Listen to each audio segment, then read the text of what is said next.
Hey guys, welcome back to the channel.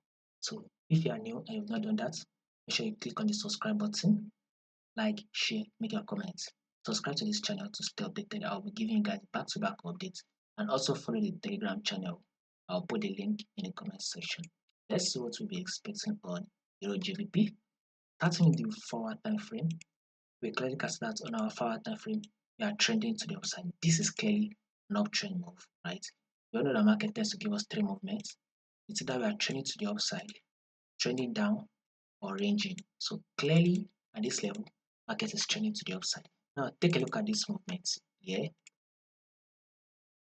We can take a look at this to be our higher high, and here comes to be the higher low.